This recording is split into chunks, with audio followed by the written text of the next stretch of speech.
नमस्कार, मेरा नाम मनीष है और आप देख रहे हैं खबर स्तंभ। आज की इस विधायक जी कार्यक्रम में हम बात करेंगे ऐसे विधायक के जिनकी कहानी किसी फिल्म की पटकथा से कम नहीं है। जी हाँ, हम बात कर रहे हैं पूर्वी सिंहभूम की विधायक पूर्णिमा दास साहू की, जिसने एक साधारण परिवार की लड़की का जीवन अचानक एक बड़े राजनेता परिवार का हिस्सा बन गया। छत्तीसगढ़ के रायपुर में जन्मी पूर्णिमा दास एक सामान्य मध्यवर्गीय परिवार की बेटी है, जिनके पिता भागीरथ साहू एक व्यवसाय और मां कौशल्या साहू शिक्षिका थी। एक सामान्य जीवन जीने वाली पूर्णिमा ने रायपुर के स्थानीय स्कूल में पढ़ाई की और महंत लक्ष्मी नारायण दास कॉलेज से स्नातक की डिग्री हासिल की। पढ़ाई के दौरान उन्होंने पत्रकारिता में भी कदम रखा और एक निजी मीडिया कंपनी ने काम भी की। उनकी सादगी, ईमानदारी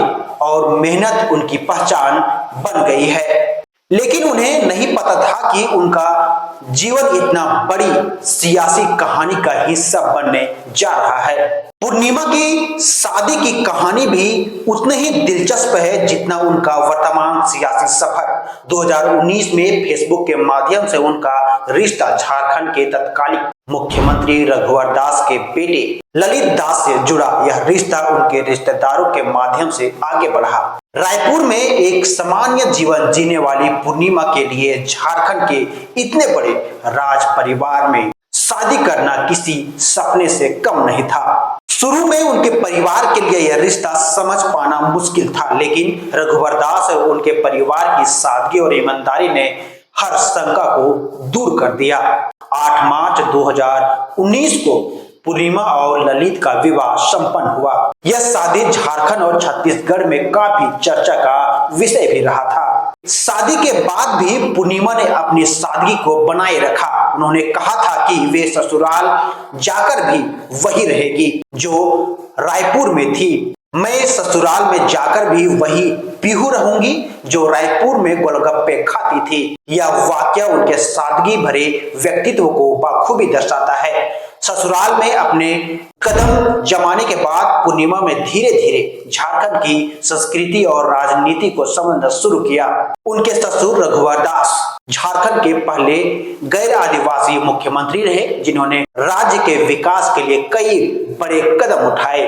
उनके नेतृत्व और अनुभव से पूर्णिमा को सियासत की गुर सिखाए और राजनीतिक में दिलचस्पी जगाई। 2024 के झारखंड विधानसभा चुनाव ने पूर्णिमा के जीवन में एक नया मोड़ आया। भारतीय जनता पार्टी ने जमशेदपुर पूर्वी सीट से उन्हें उम्मीदवार बनाया। यह सीट झारखंड की सबसे हाई प्रोफाइल सीट में से एक है। यहाँ से उनके ससुर रघुवर दास लगातार 5 बार विधायक रह चुके हैं। हालांकि 2019 में चुनाव में उन्हें अपने ही मंत्री सरयू राय से हार का सामना करना पड़ा था। इस बार भाजपा के रघुवर दास की जगह उनकी बहू पूर्णिमा पर दांव लगाया।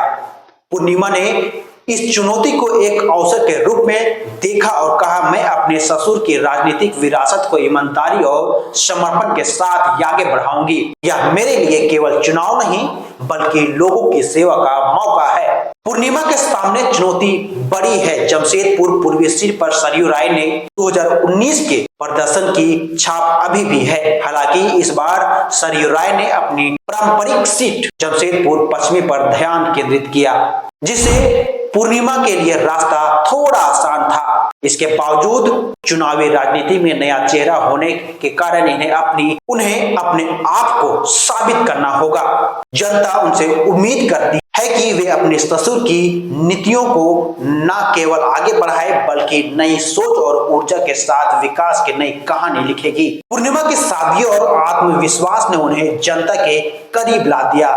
रैलियों, जनसभाओं में वे अपने ससुर की तरह ईमानदार और विकास की बातें करती थी। उनका कहना है, राजनीतिक मेरे लिए सत्ता पाने का साधन नहीं बल्कि समाज सेवा करना मंच है। वे महिलाओं की शिक्षा, रोजगार और सशक्तिकरण को अपनी प्राथमिकताओं में सबसे ऊपर रखा। झारखंड की राजनीति में महिलाओं की भागीदारी का प्रतिशत हमेशा से कम रहा है, लेकिन भाजपा ने इस बार 12 महिलाओं को टिकट देकर एक नया संदेश दिया है। पूर्णिमा इस बदलाव के प्रतीक बनकर उभरी है। उनके चुनावी मैदान में उतरने से झारखंड की राजनीति में नई उम्मीदें जगी है।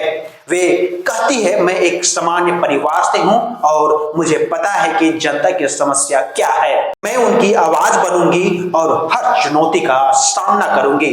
पूर्णिमा का यह सफर आसान नहीं है, लेकिन उनका मेहनत और समर्पण उनके जनता का भरोसा जीतने का मौका दिया है। वे कहती हैं, मैं सियासत में ईमानदारी और सादगी के साथ एक नई मिसाल बनकर सामने आई हूँ। मेरे ससुर ने हमेशा यही सिखाया है कि राजनीति में नेकी और ईमानदारी की सबसे बड़ा गुण ही है। उनकी सोच और दृष्टिकोण उन्हें न केवल भाजपा के भीतर बल्कि जनता के भीतर भी नई पहचान दिलाती है। पूर्णिमा दास साहू का यह सफर केवल उनका व्यक्तित्व नहीं बल्कि झारखंड की महिलाओं के लिए एक प्रेरणा है। उनकी कहानी दिखाती है कि इस साधारण परिवार से आने वाले लोग भी मेहनत, ईमानदारी और सही अवसर मिलने पर असाधारण काम कर सकते हैं। यह सिर्फ उनकी सियासी यात्रा की शुरुआत है और आने वाले समय में वे झारखंड की राजनीति में अपनी मजबूती से